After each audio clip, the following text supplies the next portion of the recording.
방금 한 6시 20분까지 이곳에서 우리 예람제가 있었습니다. 오늘 메인 간증을 우리 교회 출석하고 계시는 우리 임지규 형제가 간증을 했어요. 임지규 형제는 과속 스캔들이라는 영화에 그 여자아이를 임신시켰던 역을 맡았죠. 그 영화가 저는 그렇게 대박이 난 영화인 줄 몰랐는데 오늘 들어보니까 한 800만, 엄청난 대박이죠.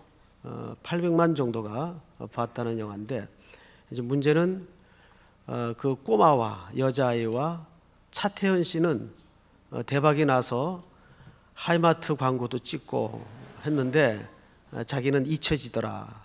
그게 너무 사실 살면서 많이 속상했다는 거죠. 그런데 이 형제 간증 속에 참 탁 머릿속에 새겨지는 한 문장이 있었습니다. 그러나 하나님은 절대 과속하지 않는 분임을 깨닫게 되었다. 그런 얘기를 해요. 참 그 깨달음이 저는 큰 복인 것 같습니다. 절대 하나님은 과속하는 법이 없어요.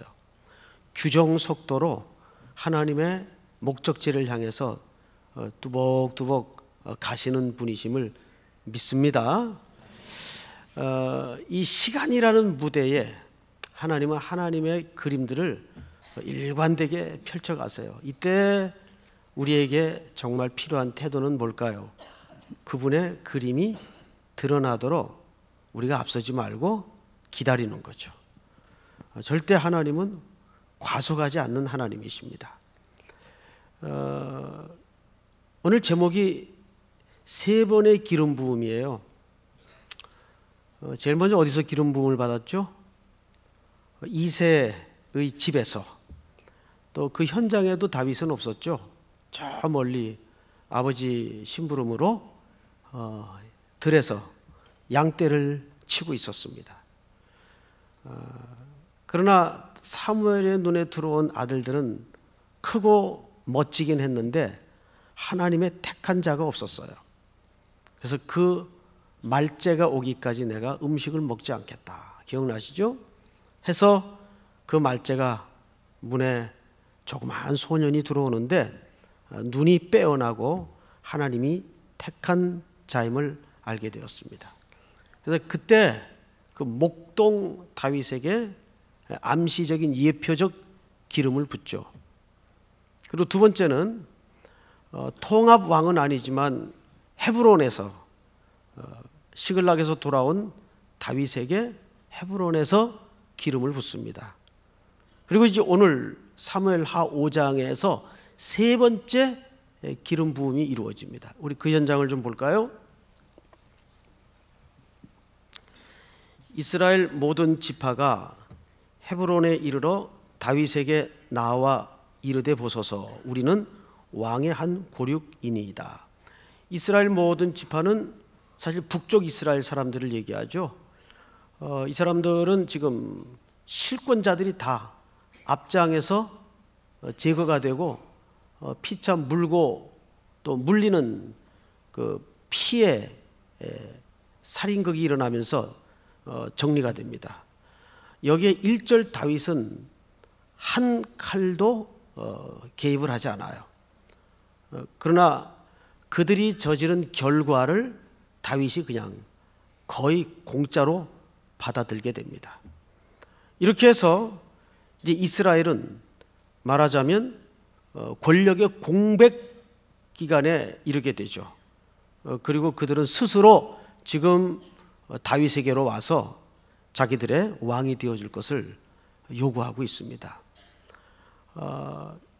놀라운 것은 이 통합의 왕의 위치에 다윗이 이르기까지 놀랍게도 다윗은 스스로 쟁취하고 계획해서 진전시킨 스케줄이 없었어요. 신기하게도 신묘막측하게도 한 건 한 건이 다 사람 눈에는 우연히 벌어진 것 같고 또 어쩌다가 생긴 일 같지만 그것이 계속 다윗에게로 결과가 모아지는 것을 우리는 일관되게 만나게 됩니다. 그것은 이 사무엘 상하가 보여주는 굵은 메시지 때문입니다. 하나님의 나라는, 즉 다윗의 왕국은 하나님의 나라를 담은 예표적 왕국이에요.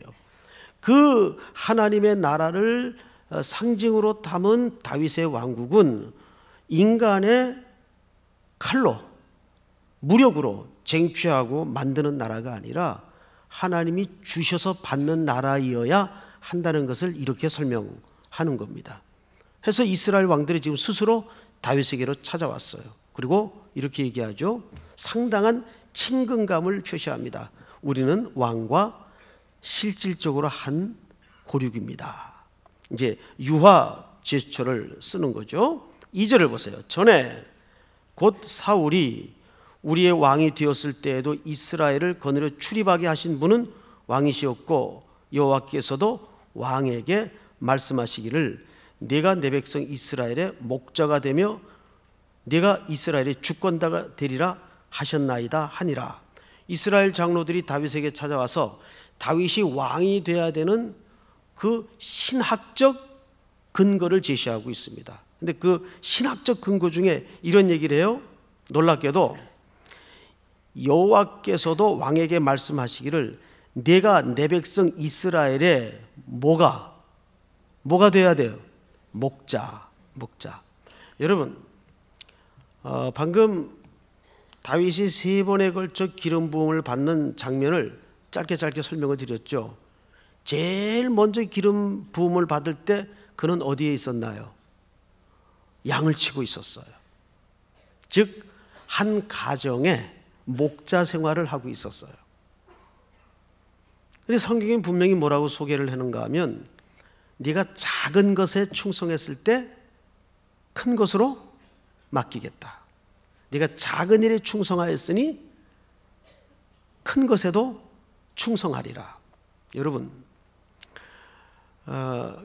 이런 걸 보면 하나님은 한 사람의 매우 소시민적 일상 속에서 행하는 모든 구체적인 삶의 내용들 속에 하나님의 장차 확대될 나라를 어쩌면 감추고 있다는 얘기죠. 그래서 오늘 하루 나에게 주어지는 소소한 일상이 결코 어떤 의미에서는 소소할 수가 없어요. 신기한 건 하나님께 붙들려 쓰임받는 사람들의 시간표를 쭉 거꾸로 추적해 보면 그 사람이 오늘 이 자리에 섬김의 자리에 놓여지기까지 이미 오래전부터 하나님은 어떤 과거의 시간표 속에 그 오늘의 때를 예표하고 준비하고 계셨다는 사실을 우리는 알 수가 있습니다. 이것은 아직 그 인생을 길게 살지 않은 젊은이들에게는 이렇게 확 와닿지 않는 느낌일 텐데 이제 연세가 조금 지나가시게 되면 오늘 내 이 자리가 만들어지기까지 그때 하나님께서 그래서 그 일을 그 현장에서 명령하셨고 준비시키셨구나. 그걸 거꾸로 우리는 알게 된단 말이에요. 왜? 인간은 시간적, 공간적 제한을 받는 존재인지라 앞의 일들을 미리 살아볼 수는 없거든요. 그저 막막하고 막연하고 걷지 못한 길을 한 걸음 한 걸음 뚜벅뚜벅 걸어갈 뿐이에요. 그것은 이스라엘 백성들의 역사 속에서 우리는 충분히 붙잡을 수 있는 메시지들입니다. 어쨌든 한 가정의 목동 생활이 나중에 어떤 통치의 쓰임을 받도록 합니까? 한 나라의 목자로 세우는데 그때 그 시간이 유용하여 메시지가 되어 올라오더라고요. 믿습니까? 그러니까 우리 청년들이 매일 부딪히는 그 소소해 보이는 일상을 절대 소소하게 여기지 마십시오. 어쩌면 오늘 이 조그마한 섬김, 이 조그마한 땀 흘림, 이 조그마한 수고가 나중 주의 나라에, 그러니까 도토리 속에 뭐가 감춰져 있는 거죠? 상수리 나무가 감춰져 있는 거예요. 믿습니까? 이것은 일을 하든지 사람을 만나든지 이 원리는 굉장히 중요한 원리입니다. 그래서 항상 우리는 마음을 작게 가지고 작은 일에 충성할 수 있는 끈기와 용기를 가지십시오. 여러분, 작은 일에 충성하는 것은 상당한 용기가 있어야 됩니다. 용기 없으면 그 작은 일에 충성할 수가 없어요. 그리고 그 용기는 인간적인 용맹성이 아니라 항상 그리스도인의 용기는 믿음에서 나온다는 사실을 놓쳐서는 안 됩니다. 믿음이 있는 자만이 용기를 가질 수가 있습니다. 그 믿음이 확고한 자만이 죽음을 불사하는 헌신을 할 수가 있는 거예요. 믿습니까? 그렇게 하나님은 일찍이 3번의 기름 부음을 통해서 한 가정의 목동을 한 나라의 목자로, 여기 지금 그것도 본인이 쟁취한 나라의 목자가 아니라 나라를 거의 갖다 바치는 거예요. 지금 이스라엘 장로들이. 자, 성경을 또 보십시다. 2절을 한번 다시 읽어볼까요, 여러분들? 2절만 시작. 전에 곧 사울이 우리의 왕이 되었을 때에도 이스라엘을 거느려 출입하게 하신 분은 왕이시었고, 여호와께서도 왕에게 말씀하시기를 내가 내 백성 이스라엘의 목자가 되며 내가 이스라엘의 주권자가 되리라 하셨나이다 하니라. 네. 나아가서 이스라엘 장로들이 다윗에게 찾아와서 당신이 이 이스라엘 전체 통합 왕이 되어야 되는 신학적 근거를 제시합니다. 이것은 이미 일찍이 하나님께서 이 나라 백성들에게 약속했던 언약의 내용이에요. 결국 다윗이라는 한 인물을 역사 속에 드러내시면서 하나님은 무계획하게 일하시는 분이 아니라 차근차근 언약하신 대로, 약속하신 대로 그 하나님의 말씀이 신뢰성이 가도록 계속 차츰차츰 전체의 그림을 이렇게 언약 속에 드러내고 있습니다. 마치 그 나선형 그림 같죠. 나선형이라는 것은 갈수록 이 원이 확대가 되죠. 확대가 됩니다. 그렇게 다윗의 왕국은 이제 역사의 온전한 실체로 곧 이제 드러나게 되는 거죠. 3절을 제가 읽겠습니다. 이에 이스라엘 모든 장로가 헤브론에 이르러 왕에게 나오매, 헤브론은 아직 예루살렘으로 가지 않은 때이죠. 다윗이 임시로 7년 6개월 동안 이제 7년 6개월 만에 통합왕이 되기 전에 시글락이라는 은둔처에서 돌아온 중간 지역쯤 됩니다. 여기에서는 그저 유다 한 지파의 왕으로서 봉사를 했죠. 자, 3절을 보시면 다윗 왕이 헤브론에서 여호와 앞에 그들과 언약을 맺음에 그들이 다윗에게 기름을 부어 이스라엘 왕으로 삼으니라. 이것이 3번째 기름 부음입니다. 3번째 기름 부음으로서 뭐가 완성이 돼요? 이스라엘 전체 통합 왕으로서 즉위를 하게 되는 완성도가 마련됩니다. 하나님이 능력이 없어서 한꺼번에 이스라엘 왕을 시킬 수 없었을까요? 그렇지 않습니다. 다윗에게 나라를 통째로 맡기기 전에 한 일개 한 가정의 목동에서 한 가정의 아들에서 차츰차츰 왕으로서의 그릇을 먼저 만들어 갔던 거죠. 그래서 1차적으로는 유다 한 지파의 왕으로서 정치적인 국가를 경영하는 경험을 시킵니다. 그리고 이제 3번째 기름 부음을 받을 때야 비로소 전체 12지파의 실권을 다윗이 갖게 되는 거죠. 오늘 바로 그 3번째 기름 부음을 받는 장면입니다. 이때 다윗의 나이가 4절 볼까요? 다윗이 나이가 30세의 왕위에 올라 40년 동안 다스렸으되 5절 다 같이 시작. 헤브론에서 7년 6개월 동안 유다를 다스렸고 예루살렘에서 33년 동안 온 이스라엘과 유다를 다스렸더라. 예, 여기까지가 바로 다윗의 이제 통치 기간을 집약한 하나의 그 썸머리입니다. 그리고 이제 강론으로 들어가는 겁니다. 그러면 그 과정은 어땠는가? 과정은 우리 6절서부터 좀 보도록 하죠. 6절. 왕과 그의 부하들이 예루살렘으로 가서 그 땅 주민 누구를 치료하죠? 예, 여기 왕은 물론 이제 기름 부음을 받은 통합 왕 12지파의 실권자 다윗을 얘기하는 거예요. 그런데 예루살렘으로 갔는데 거기에 무슨 족속이 살고 있었나요? 여부수 족속이 살고 있었어요. 참 기가 막힌 것은, 여러분, 이때는 아직 예루살렘이 이스라엘에게 점령당하지 않았을 때입니다. 여호수아서에 보면, 또 사사기에 보면 이스라엘 민족이 가나안 땅에 들어왔지만 예루살렘을 아직 점령하지 못했어요.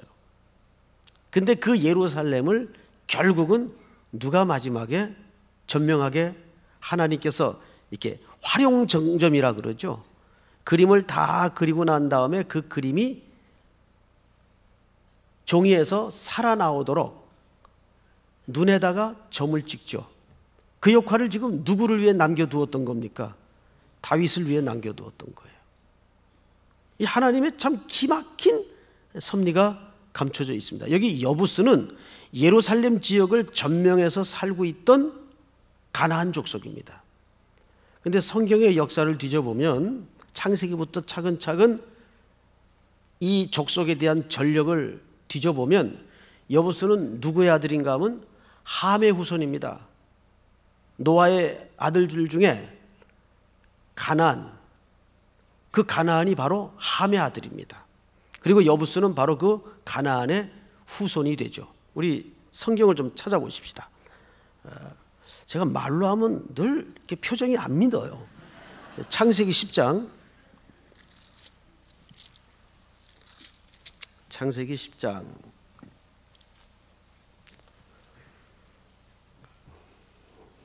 15절, 노아 아들들의 족보가 나오는데,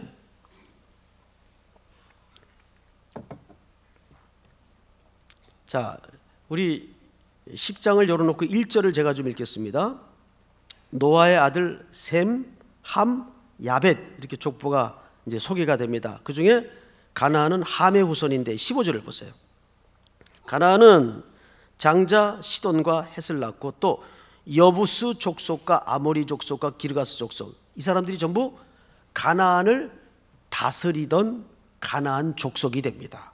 후대에. 그러니까 이들은 이교도들이 되어서 후에 각종 우상들을 섬기는 선봉의 자리에 세워지게 되죠. 근데 이스라엘 백성들이 가나안을 들어갔을 때 마지막까지 점령하지 못했던 지역이 여부스 족속이 살던 지역입니다. 그래서 그 지역에 예루살렘이 있었어요. 그런데 최종적으로 그 예루살렘을 지금 통합 왕이 된 다윗으로 하여금 눈을 점을 찍게 하는 겁니다. 자, 이제 넘기고 오늘 본문으로 다시 돌아가십시다. 6절, 사무엘하 5장 6절, 왕과 그의 부하들이 예루살렘으로 가서 그 땅 주민 여부스 사람을 치려 하매 그 사람들이 다윗에게 이르되 네가 결코 이리로 들어오지 못하리라, 맹인과 다리 저는 자라도 너를 물리치리라 하니 그들 생각에는 다윗이 이리로 들어오지 못하리라 함이나. 자, 잠깐 앞을 보십시다. 이것은 이제 막 왕위에 오른 다윗을 여부스 족속들이 예루살렘을 내주지 않기 위해서 조롱하는 거죠. 그리고 굉장히 다윗을 쉽게 봤어요. 여기에 이제 영적인 판단 착오가 있는 겁니다. 그 판단 착오라는 건 뭐냐면 지금 성경의 전체 구원사가 계속 차츰차츰 누구의 집으로 몰려들고 있죠? 다윗의 집으로 몰려들고 있어요. 다윗의 집이 점점 강해지고 있어요. 이것은 하나님의 작정 속에 이미 예언된 내용입니다. 그리고 여러분들이 이미 앞장을 통해 확인됐다시피 사울의 집은 몰락을 향해서 완전히 파탄이 나버렸습니다. 그러니까 다윗의 집은 점점 강성해지고 사울의 집은 이제 거의 폐가가 된 상황이에요. 이것은 영적인 분위기와 영적인 지금 흐름이에요. 그런데 여부스 족속이 이것을 간파하지 못하고 있습니다. 제가 결혼식 주례를 할 때 우리 청년들에게 그 마지막 내용 중에 이런 얘기를 꼭 해줍니다. 5가지 복을 비는데, 첫째는 건강의 복, 두 번째는 재물의 복. 재물의 복을 구하는 것이 세속적인 게 아닙니다. 우리 청년들 가운데 굉장히 잘못 알고 있어요. 재물은 선도 악도 아니에요. 주의 영광을 위해서 하나님의 중요한 수단이 되고 필요한 도구이기도 합니다. 여러분들이 필요하다면, 뜻이 선하다면 재물의 복도 구해야 옳은 신앙이에요. 맞습니까? 예, 정확히 맞는 얘기입니다. 그래서 건강의 복, 재물의 복, 그다음에 세 번째가 자녀의 복, 네 번째가 지혜의 복을 구합니다. 근데 마지막 다섯 번째가 무슨 복인지 아세요? 앞에 네 가지 복이 있어도 마지막 복이 없으면 꽝이에요. 마치 이런 거죠. 1억에다가 제로를 곱하면 얼마가 됩니까? 제로가 됩니다. 같은 원리예요. 앞에 네 개의 복이 있다 할지라도 마지막 복을 누리지 못하면 꽝인 것처럼. 마지막 복이 뭘까요? 그것은 영적인 복입니다. 그 대표적인 샘플이 요셉이에요.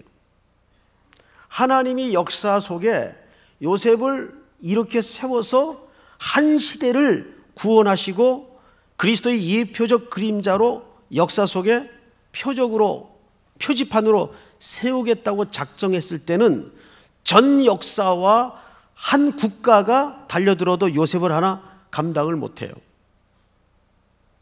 마치 그런 복을 얘기합니다. 그러니까 이런 거예요. 아무리 똑똑해도 부지런한 사람을 못 당해요.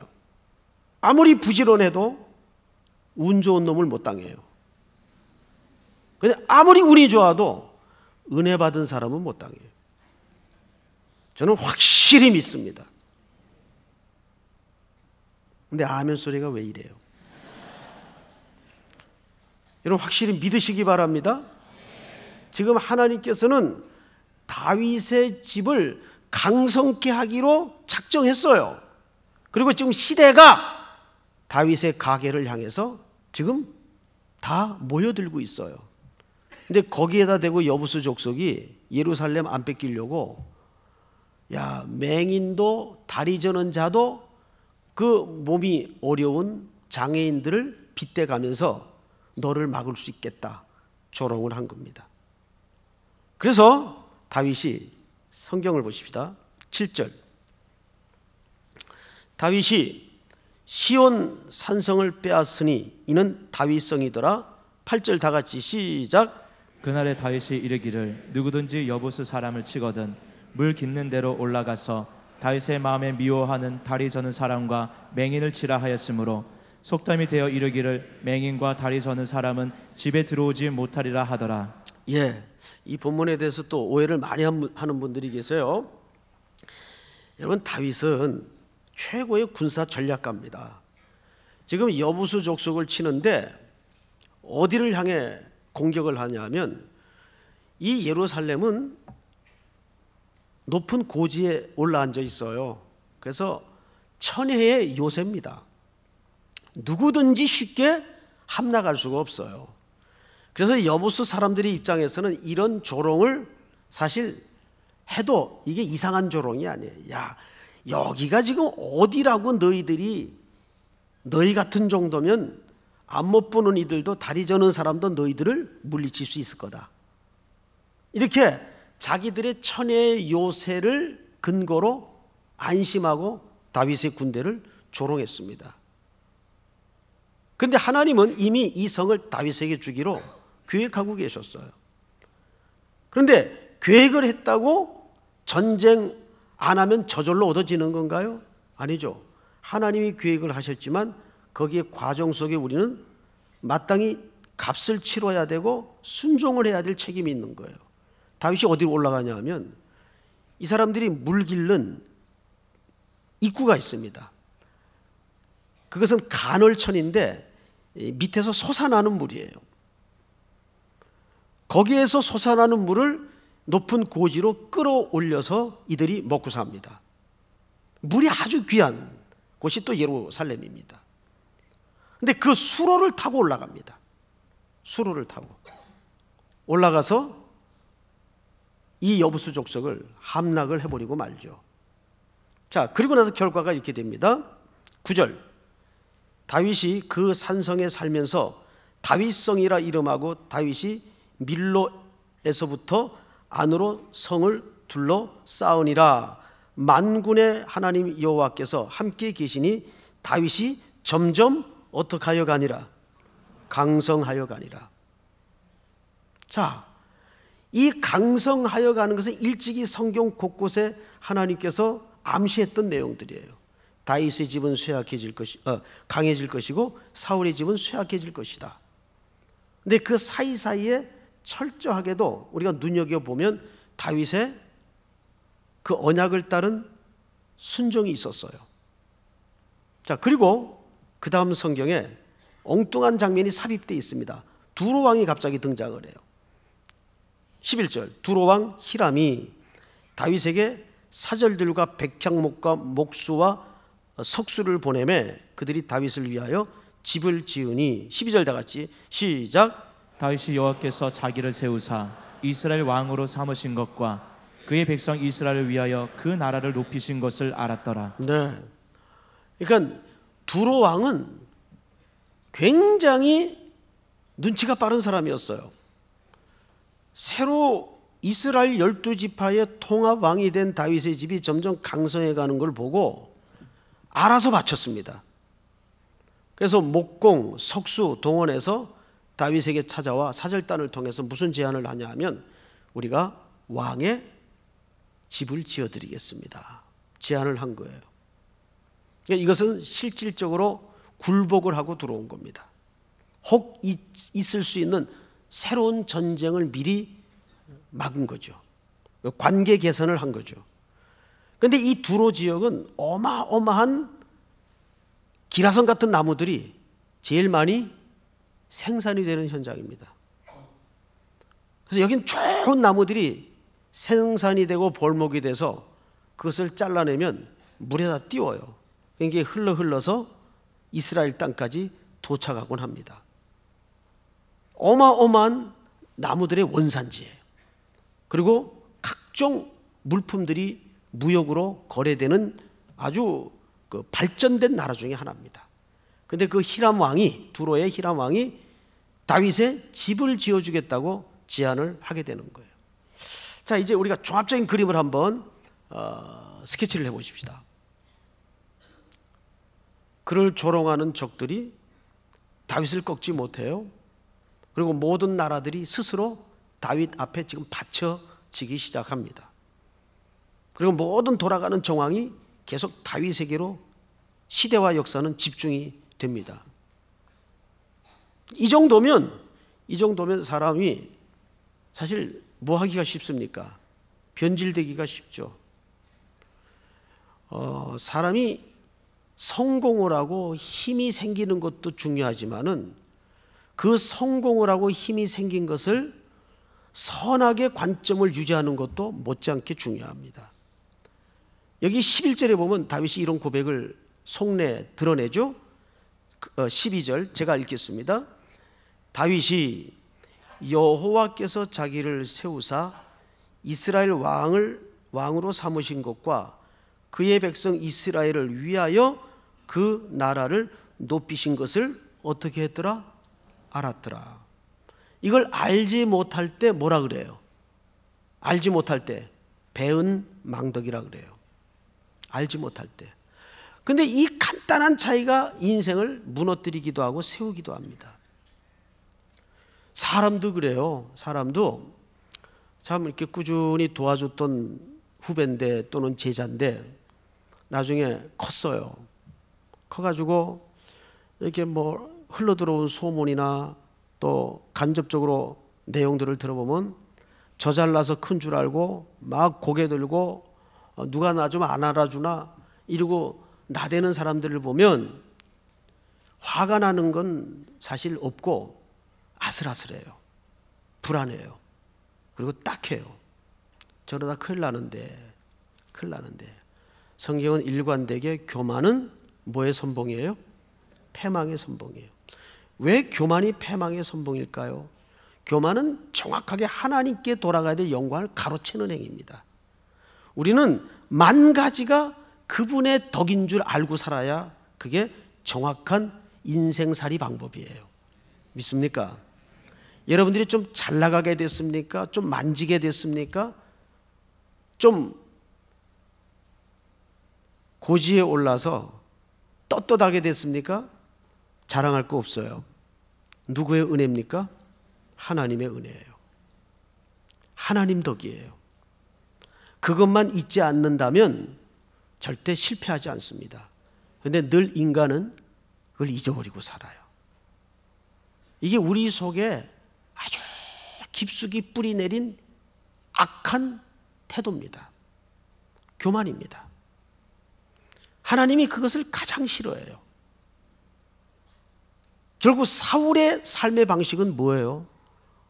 사울의 삶의 방식은 이 세상에 보이는 것과 크기로 인생을 살려고, 나라를 경영하려고 계속 시도했습니다.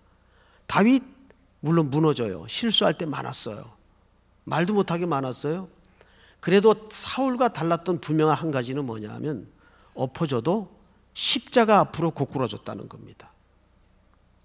나단 선지자가 와서 호된 지적을 할 때도 다윗은 핑계하지 않았어요. 변명하지 않았어요. 내가 죄악 중에 출생한 존재입니다. 이것이 달랐던 겁니다. 유다의 죽음은 굉장히 교만한 태도가 그 속에 뿌리박고 있었기 때문이에요. 자존심이 상한 거죠. 신앙의 제일 무서운 적이 자존심이에요.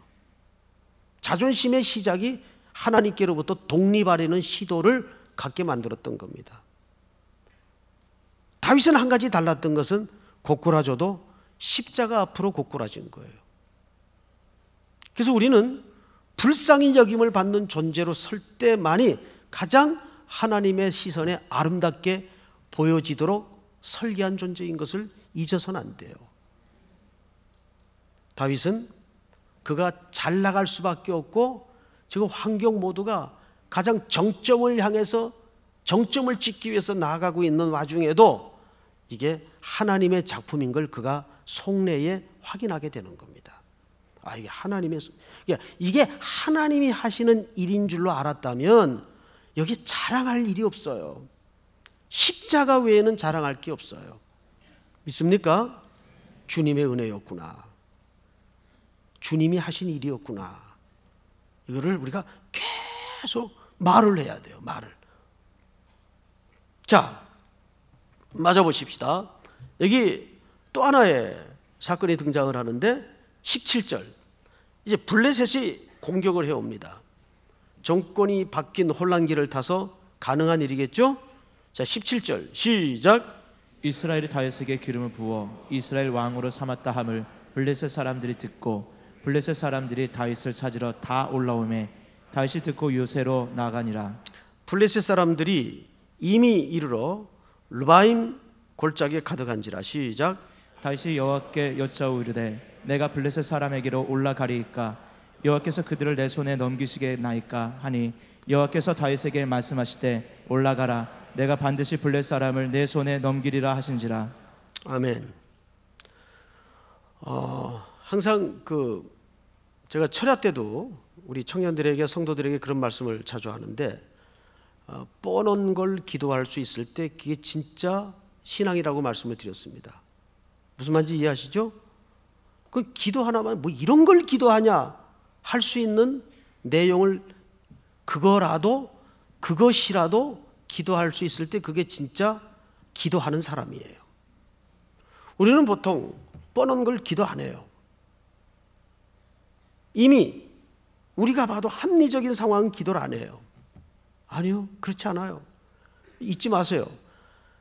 인생의 생각과 하나님의 생각은 달라서 다를 수 있단 말이죠.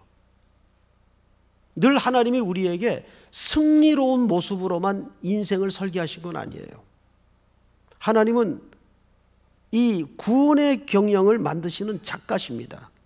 작가일 뿐만 아니라 그분은 통치하시고 진행하시고 섭리하시고 그분이 십자가로 완성을 하세요. 그래서 이스라엘 사람들의 건축법은 재밌어요. 설계자가 시공을 하고 설계자가 감리를 합니다. 쉽게 얘기하면 혼자 다 해요. 근데 저는 그게 맞다고 봅니다. 얼마 전에 건축하는 분 한 분을 만나서 뜻밖의 대화를 하게 되었어요. 그런데 시공자 다르고 설계자 다르니까 굉장히 시행착오가 많고 코스트 지불이 많이 된다는 거죠. 비용 지불이 많이 된다는 거죠. 하나님은 하나님의 이 구원 역사와 세상의 경영을 혼자 하시는 분이세요. 그래서 우리에게 꼭 승리로운 모습으로만 우리의 가는 길을 설계하지 않습니다. 성도의 진짜 성공은 뭘까요?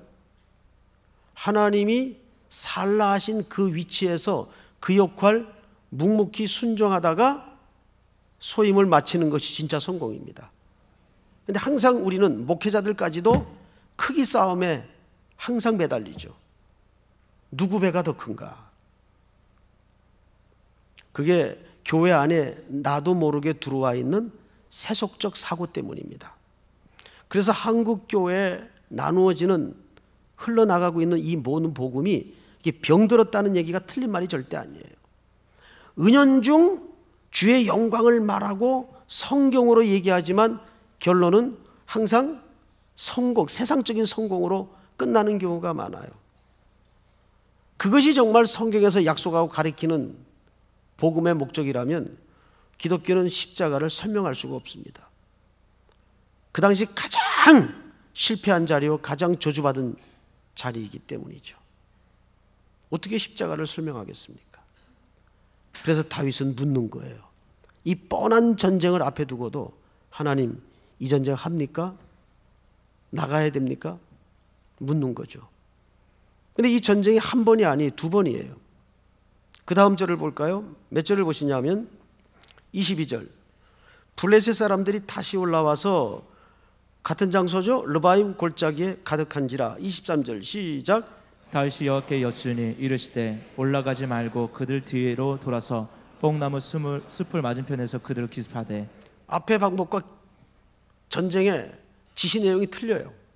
똑같은 대적이고 똑같은 장소고 똑같은 상황인데 하나님의 일하시는 방식이 틀려요. 여러분, 하나님은 자유로운 분입니다.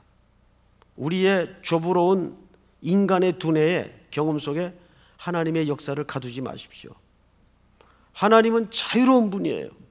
언젠가 그런 말씀을 드렸죠. 하나님은 옳은 일을 하시는 분이 아니라 하나님이 하시는 일이 옳습니다. 잊지 마세요. 하나님이 나를 슬픔의 구덩으로 밀어넣으면 그게 옳은 거예요. 저는 그렇게 믿습니다. 저는 그 슬픔을 인정하도록 용기를 달라고 그렇게 기도할 겁니다. 우린 그렇게 기도해야 됩니다. 자, 그러면 왜 하나님은 이 새로 바뀐 정권 리더십의 변화기에 맞추어서 블레셋을 공격했을까요? 아까 예루살렘 함락이 눈에 점을 찍는 완성도라면 이 블레셋의 전투에서 두 번의 승리는 완전히 포장을 꾸린 겁니다. 다윗에게 줄 선물을 위해서 하나님이 이쁜 포장지를 꾸린 거예요.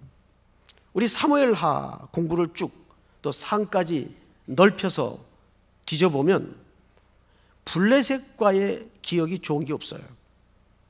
두 번의 지독한 오역의 역사가 있죠. 첫째, 블레셋과의 전투에서 어떤 치욕의 역사가 기억이 됩니까? 어떤 기억의 역사가 떠올라요? 여호와의 법궤가 뺏깁니다. 블레셋과의 전투에서 있을 수 없는 치욕이 이스라엘 땅에 벌어진 거예요. 두 번째는요? 두 번째는 골리앗과의 전쟁입니다. 거기서 조롱을 당하죠. 자, 그런데 하나님은 그뿐만 아니라 간간히 블레셋과의 전투에서 이스라엘에게 지독한 치욕을 경험케 합니다. 물론 그때마다 이스라엘 백성들이 불순종하고 그 열매로 고통을 당했던 것은 맞아요. 그런데 오늘 이 사건은 뭐 좀 전쟁이 났다가 그 다음에 또 다른 일이 벌어지다가 또 전쟁이 나고 이러는 게 아니라 아주 문장이 연이어 있어요. 연거푸 2번에 걸친 전쟁의 승리를 기사화해 놓고 있습니다. 이 의미는 뭘까요? 이 이후로 블레셋은 사실 나중에 8장에서 잠깐 그냥 명칭만 언급되고 영원히 언급되지 않습니다. 다윗의 통치 기간 동안에 블레셋은 더 이상 적의 역할을 하지 못해요. 하나님이 이스라엘에게 안겼던 오역을 다윗을 통해서 완전히 회복하시는 마무리, 마침표입니다. 그리고 우리가 아까 잠깐 살펴보다가 그냥 슬쩍 넘어가려고 했던 이 맹인과 저는 다리의 조롱의 역사는 어디서 완성되는가를 한번 확인하고 마치십시다. 우리 마태복음 21장을 보십시다. 그렇게 쫓겨났던 그들이 마태복음 21장에서